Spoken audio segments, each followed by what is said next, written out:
ہم نے اپنا جو ہماری جو پرائرٹی لسٹ ہے ہم نے اس میں ایکسپورٹس کو نمبر 1 رکھا ہے ٹو انکریز ان ایکسپورٹس, اور اس کے بعد ہماری پرائرٹیز ہیں. میں یہ کہتا ہوں کہ آپ ٹو انکریز ایکسپورٹس کو نمبر 2 پرائرٹی پہ لے آئیں, اینڈ ٹو ریڈیوس امپورٹس کو نمبر 1 پرائرٹی پہ لے آئیں, اینڈ انکریز انڈسٹریلائزیشن.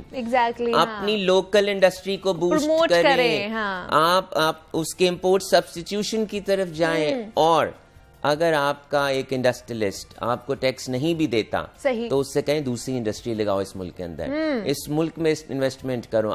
جب آپ اس ملک کے اندر واٹ از FDI, آپ کیوں کہتے ہیں کہ دوسرا آپ کے ملک کے اندر آ کر انویسٹمنٹ کرے, انڈسٹریز لگائے؟ ہاں ایگزیکٹلی. تو آپ اپنے سے کہیں نا کہ اپنے ملک میں انڈسٹری لگاؤ, اپنا پیسہ باہر نہ لے کر جاؤ.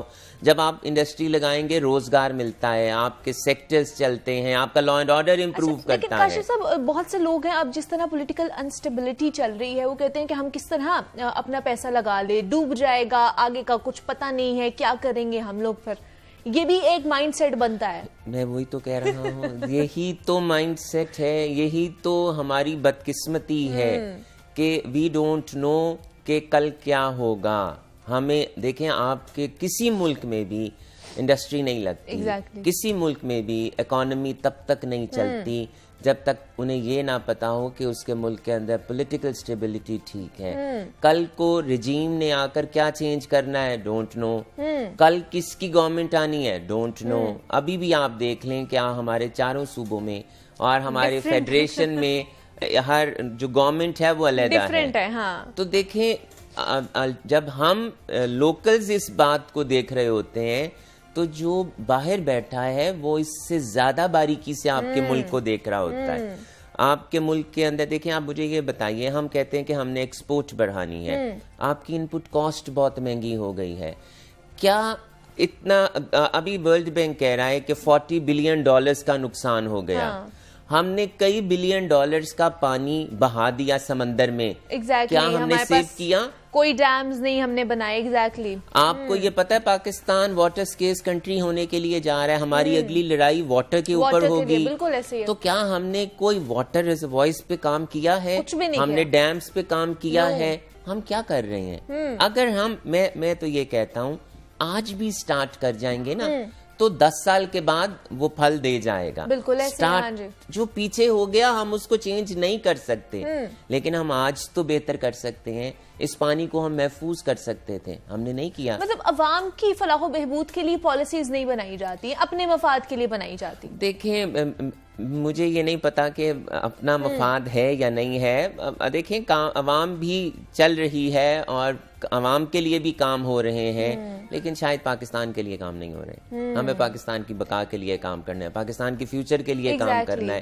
تو وہ شاید اور ہم صرف پانی کو بچا لیں گے نا, ہم سب چیزوں کو چھوڑ دیں. پانی کے بچنے سے آپ کا ایگریکلچر بھی چلے گا, آپ کی بجلی بھی سستی ہوگی, آپ کے یہاں پر انڈسٹری بھی لگے گی, آپ کے یہاں پر انویسٹمنٹ بھی ہوگی, اور آپ واٹر سکیرس کنٹری بھی نہیں ہوں گے. تو ہمیں اس وقت جو ہماری پرائرٹی ہونی چاہیے ٹو سیو واٹر اور to have water reservoirs, to build dams, اور ہمیں کنسنسس پہ آنا ہوگا کالا باغ ڈیم کے لیے.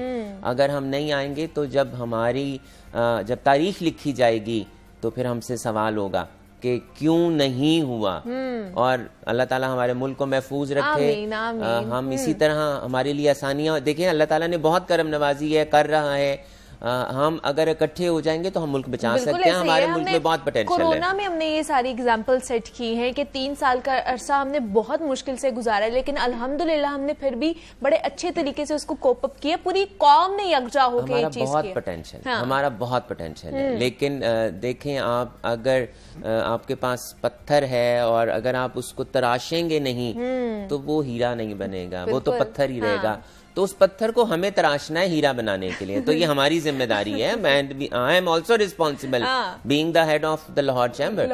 اور جتنے بھی انسٹیٹیوٹس ہیں, یہ ان کی ذمہ داری ہے کہ وہ اپنے ملک کے لیے, اپنے لوگوں کے لیے لائل رہیں, کام کریں, لائل رہیں اور کام کریں. اچھا, دوسرا کاشف صاحب, مہنگائی بہت زیادہ بڑھتی جا رہی ہے, اس کا میکنزم سمجھ نہیں آتا. لوگ جو غریب سے غریب ہے کہتے ہیں وہ غریب ہوتا جا رہا ہے, امیر والا امیر سے امیر تر ہوتا جا رہا ہے, مہنگائی پر قابو نہیں پایا جا رہا, جو ڈالر ہے وہ اس کو پر لگ چکے ہیں, وہ نہیں سنبھل رہا ہم سے, تو کیا کرنا چاہیے ہمیں اس کو کنٹرول کرنے کے لیے, یا یہ اسی طرح چلتا رہے گا؟ یہ بھی دیکھیں, being Muslim always hope for the best, اور لیکن ہماری جو مہنگائی کی سب سے بڑی وجہ ہے وہ روپی اور ڈالر کی پیرٹی ہے. جب تک ہم روپی کو اسٹرانگ نہیں کریں گے تب تک آپ کے ملک کے اندر مہنگائی کم نہیں ہوگی. اور اس کی سب سے بڑی وجہ یہ ہے کہ ہم نے پچھلے سال میں $20 بلین کا فیول امپورٹ کیا.